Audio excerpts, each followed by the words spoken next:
least 20% of people are feeling like very lonely.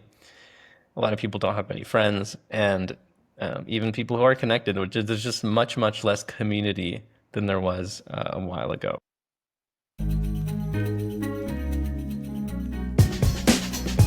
Real people, real stories, and real challenges that break the status quo. I'm your host, Živile, and welcome to Perception Paradox.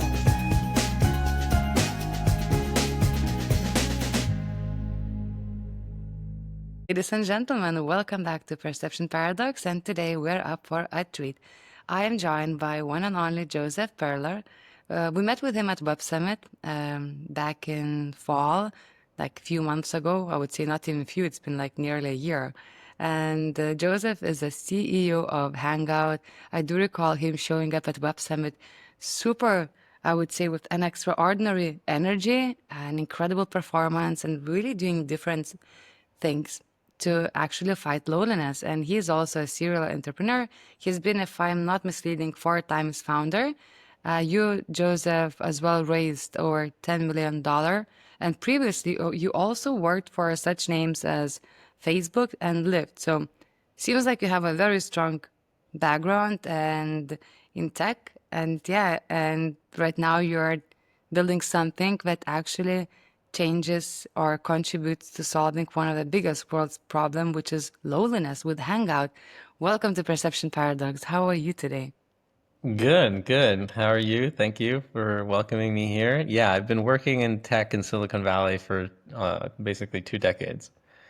That's And quite a time. yeah, I've done a lot of startups. Most of them fail as usual. But I've also gotten into some pretty good big companies and helped them grow, like Facebook and Lyft, which is like Uber, but better. Uh, how comes it's better? It's nicer, it's pinker, it's better corporate culture, and it's just only in the US, actually, in Canada. Okay, cool. Pretty cool. So you've been in the startup scene for so long, as well as we discussed over a half a year ago. You also invest in companies at seed stage. What made you to build another startup? Yeah, I started to invest in some companies and made some good bets there. And then I did a small AI fund, invested in like 8 companies that are doing, most of them doing pretty well. I never really planned on doing another startup, but I realized that this it's a lot of work, it's a lot of hard work, it's a lot of grind, and a lot of people depend on you. So it's really not useful to start one unless you have to do it.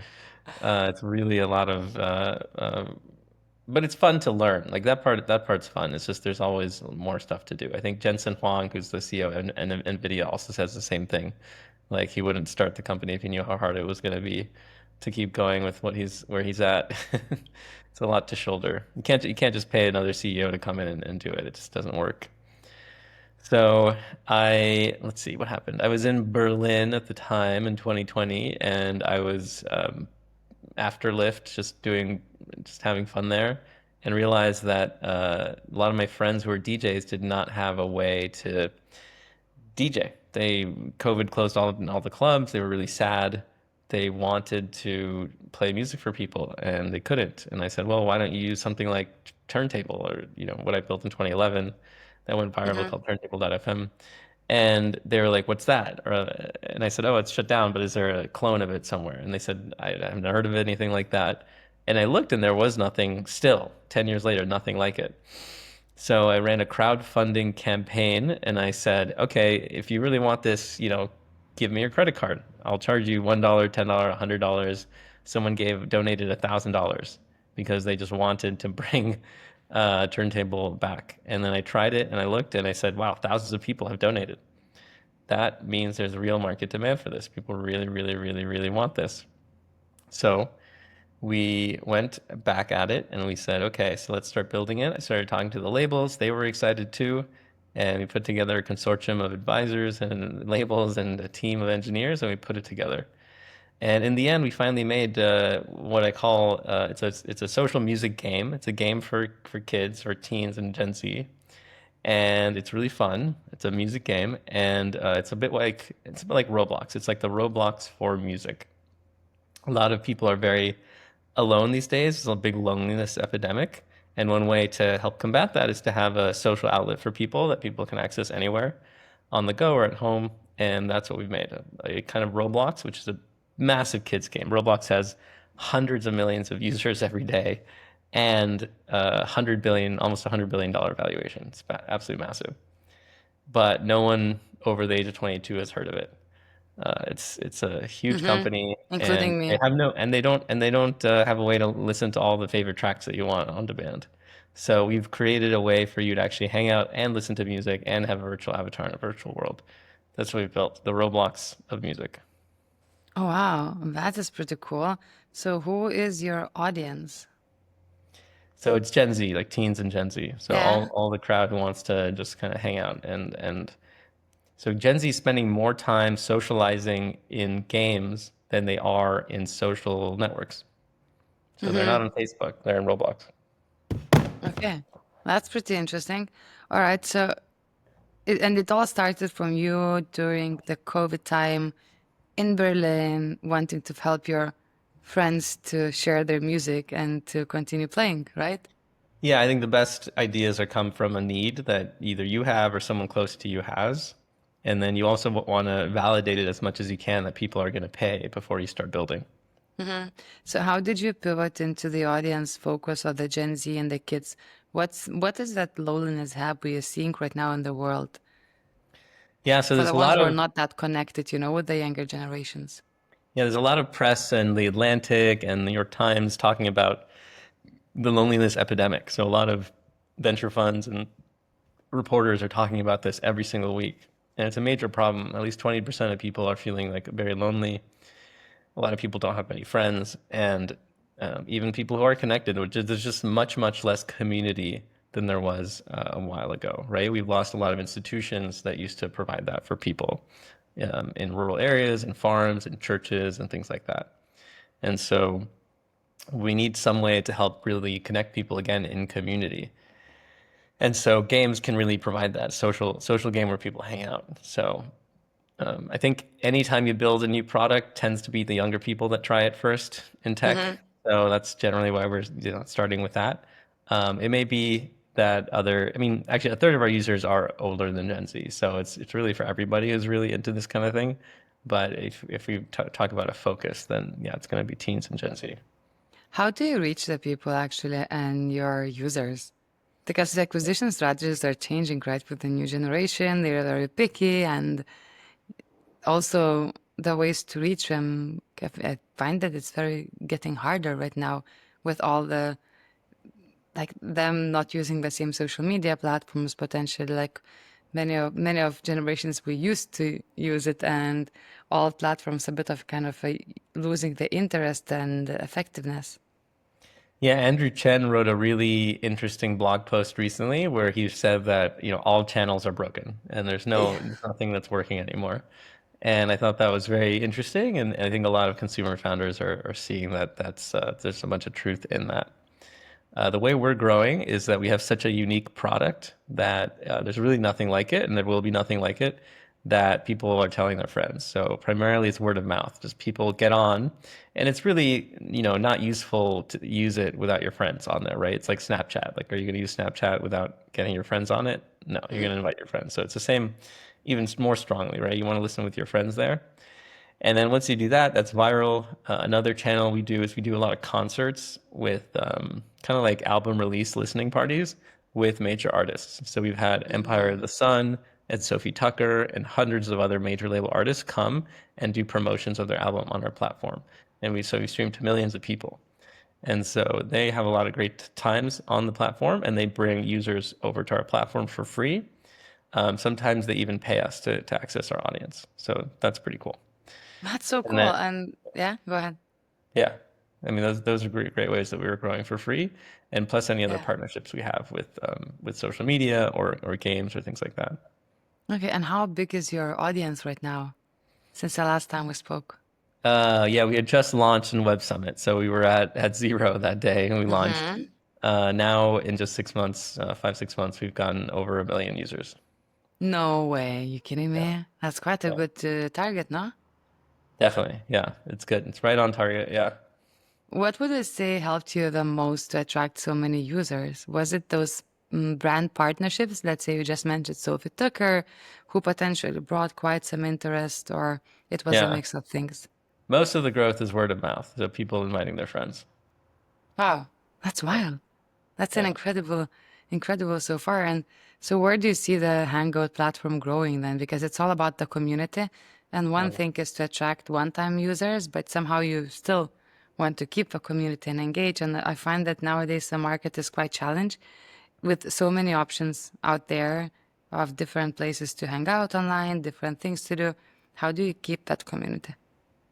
Yeah, so because of the nature of our music label deals, we have new music coming out every week. So every Mm-hmm. week there's new music and they're played on our platform.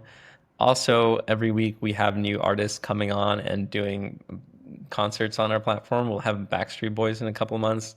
Like it's just tons of people coming and loving to enjoy music. The other thing is that there's nowhere else that you can really enjoy music in a legal way together with people. So people come and they just do it every day because they know this is the place that it's safe. It's going to still exist in 10 years. Like it's not going to get shut down like some of these illegal copycats of what we've done.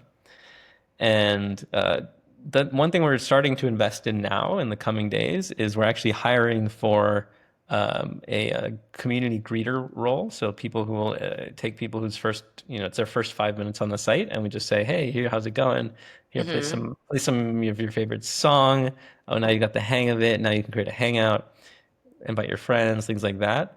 And then also they'll do live ops. Basically, we're a game, so we're gonna do game live ops, live service, and that means that they'll also organize weekly events, so like Throwback Thursdays and like Reggae Mondays and things like that. And so they'll organize events throughout the week, so that we can start to email the users and tell them about all the cool events that are happening for their genre.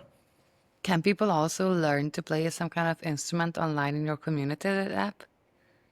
It's more about picking music, so it's more about Uh-huh. it's kind of like DJ Hero. It's like learn Okay, how to I'm DJ. just curious, like, Yeah.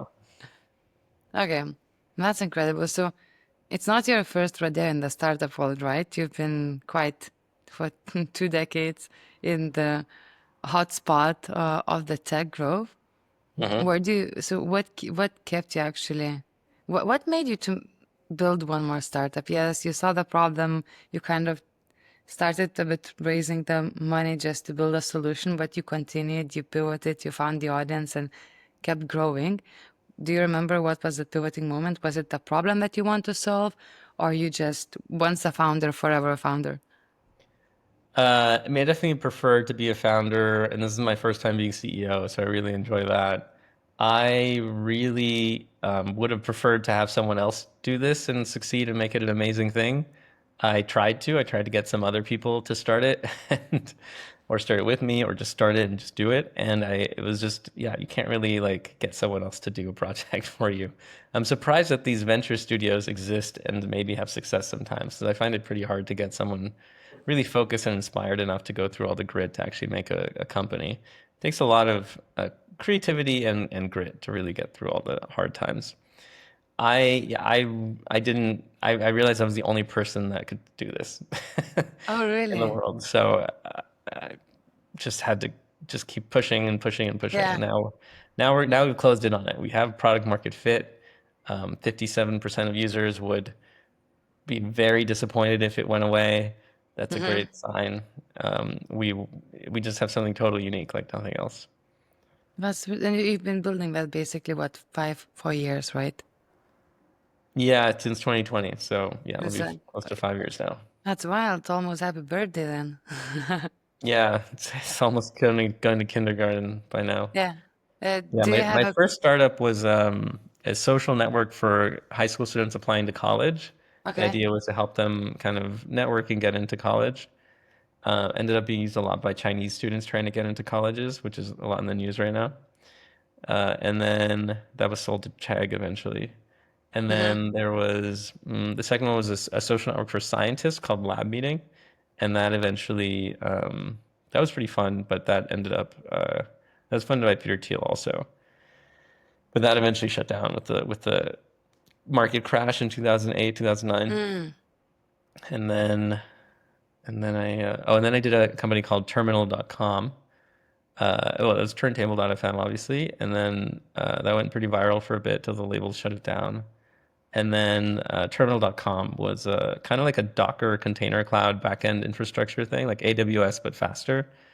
And that we sold that to Udacity, so that was a decent exit. But, That's pretty cool. And you've been through those journeys all by yourself, or you had co-founders?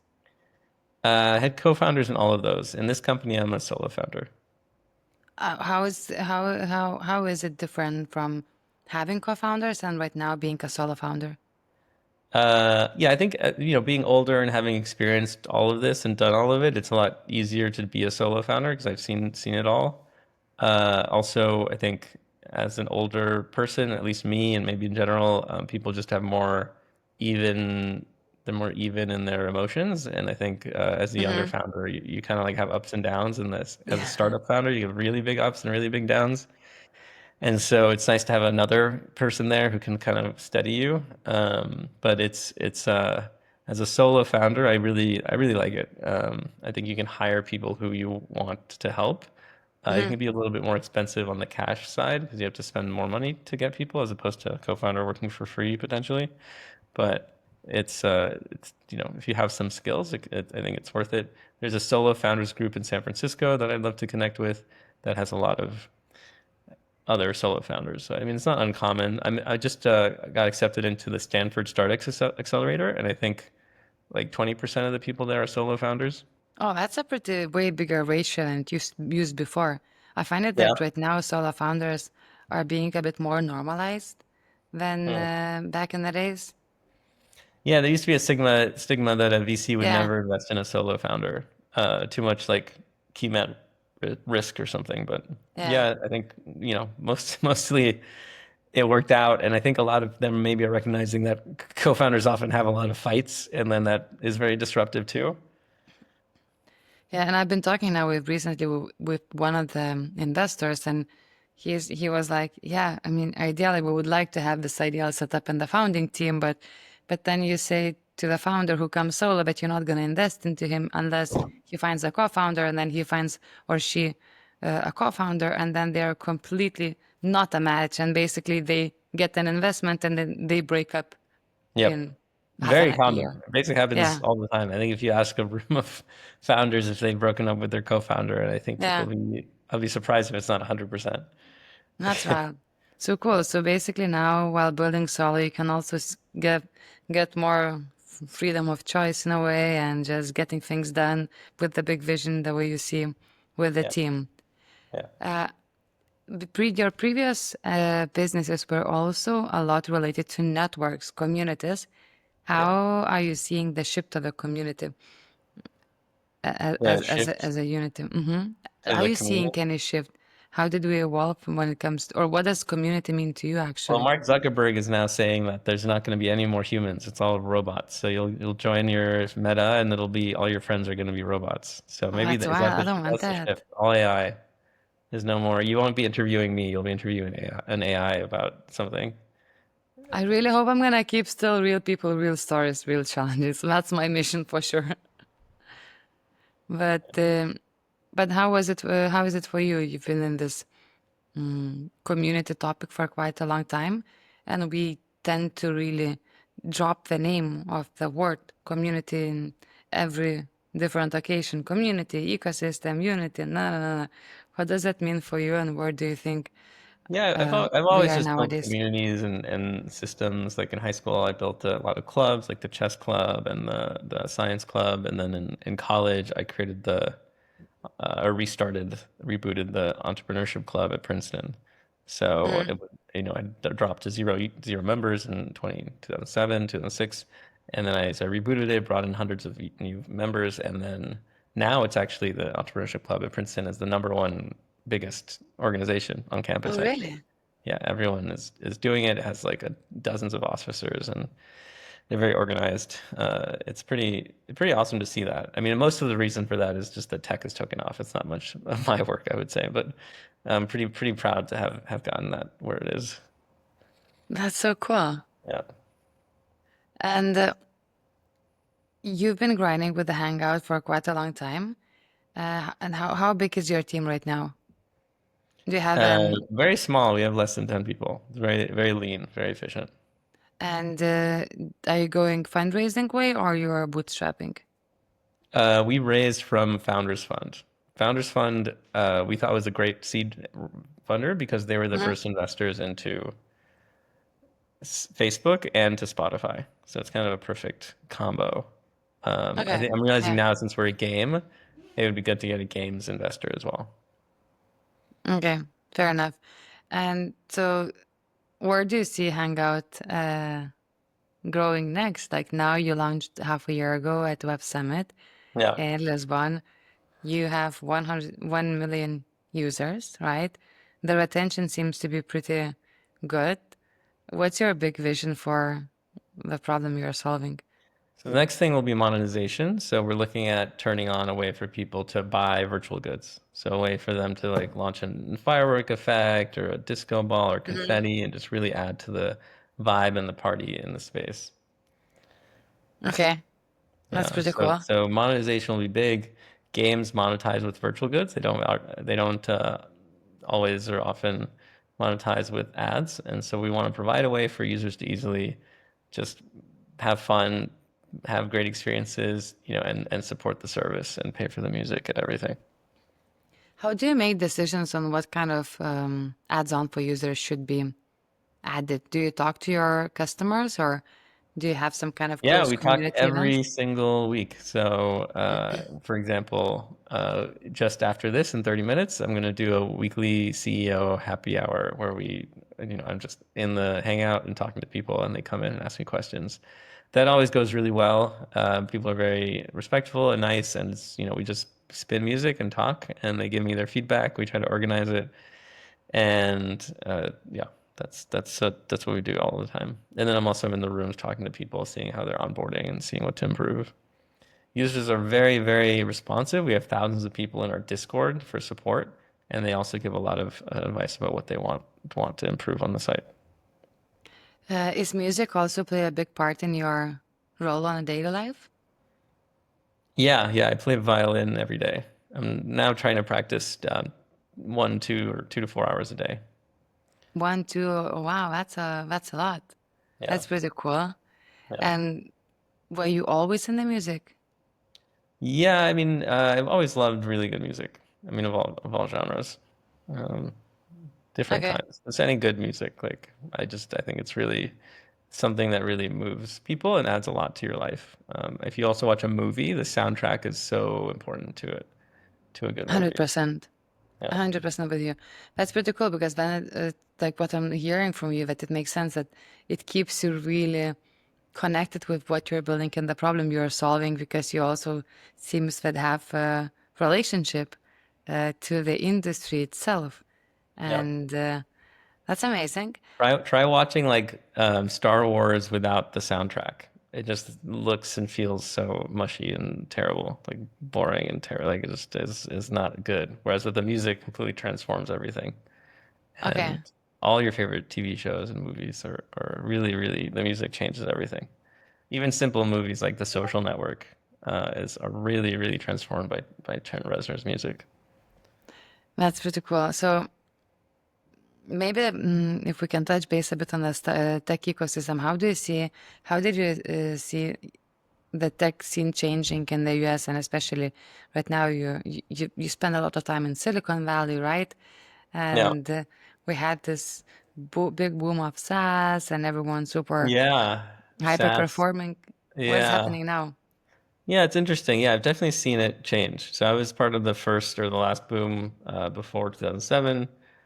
That I actually got into Y Combinator in like its third batch. So I turned it down because I didn't want to go to Boston. They were still in Boston at the time for the summer. And Paul Graham basically didn't really, but he kind of did invent the idea of SaaS. He created ViaWeb, which was the online store that he could update on the back end live continuously. He didn't Mm-hmm. sell shrink wrap software, which is what everyone was doing in the 90s. He made software that you sold on the web and you could update in the browser. And that was such a big innovation. He ended up selling it to Yahoo for hundreds of millions of dollars. And then he took that money and then created Y Combinator. And then Y Combinator was pushing users, founders from MIT and other places to do the same thing, build software SaaS that you can make money from consumers or businesses immediately. And by investing in engineers who could do it themselves, he has, completely taken, I mean, in 2006, he was kind of just an idea. Since then, 20 years later, now he's completely taken over. Like everyone is constantly reading every single tweet and thing he writes. And he's inspired, I would say, thousands of people, millions of people probably to get into startups, certainly me.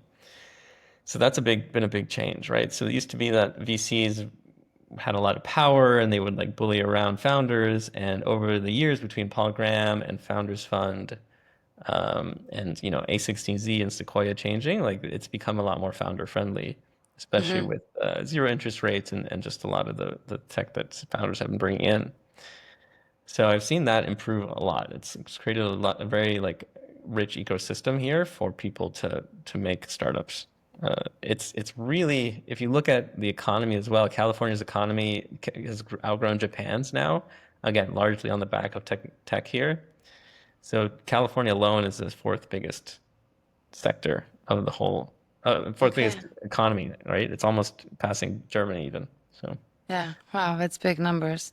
yeah. And how do you see all those, the latest forecasts that we are next year about to see the first unicorn billion-dollar company that was created by a solo founder, solo with AI? Mm. Do you think it's possible? I mean, we're running pretty lean, so I can see why they might say that. Certainly, a lot of things can be done. I think it can be hard to, I guess, defend that kind of size company because what if someone hires two humans and they also use AI? Are they going to be Mm-hmm. competitive if someone just like why as a founder would you really insist on having one person when you can offload some Yeah. work to another person? It seems pretty unlikely. And if you do start making a lot of money, someone will compete with you. So it's pretty tough. I just read about on Wikipedia some founder that in like 3 years ago was worth $11 billion, his company, and he's like the first and youngest billionaire ever.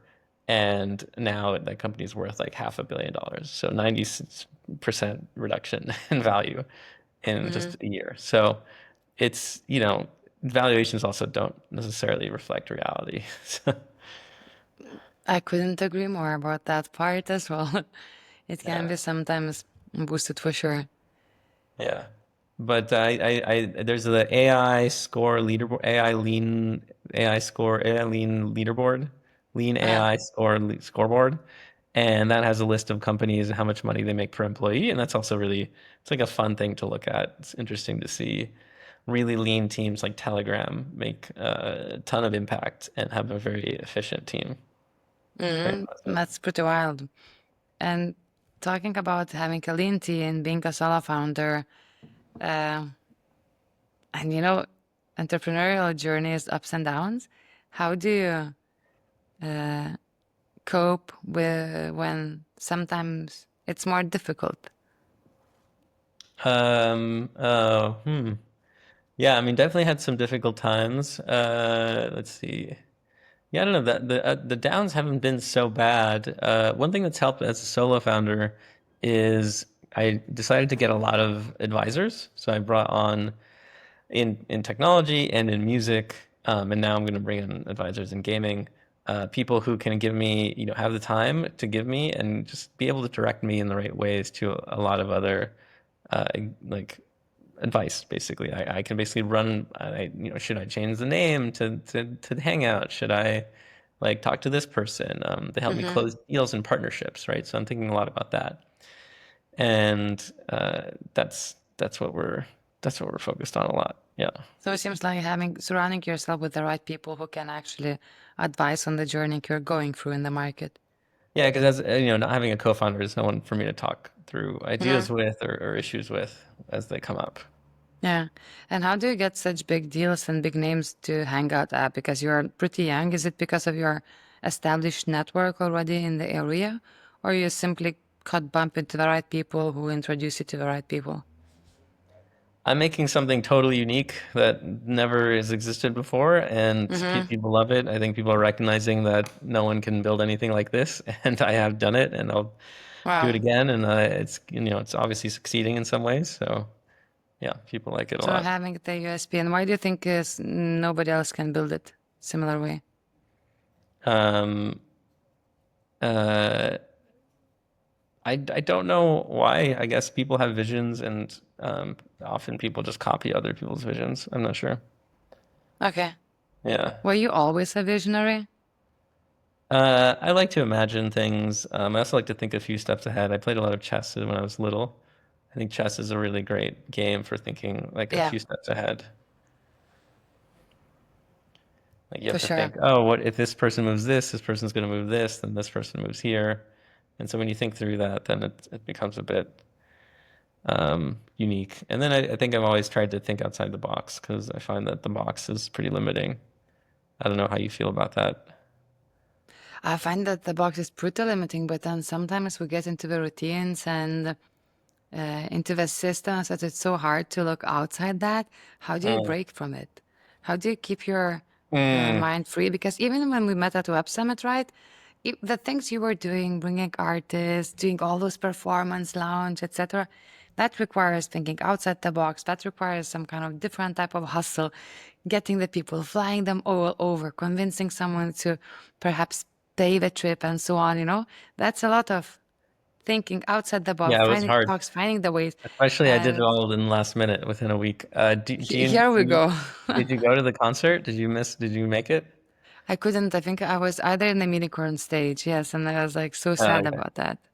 Daniel Bedingfield came and thankfully performed an amazing concert of his new music, and it completely blew up the whole giant exhibition hall. Tens of thousands of people were in the crowd for the time, and it was so fun. And now he's blowing up, right? Since then, he's been blowing up. He's doing giant shows of tens of thousands, hundred thousands of people That's at the same. stadiums around the world now.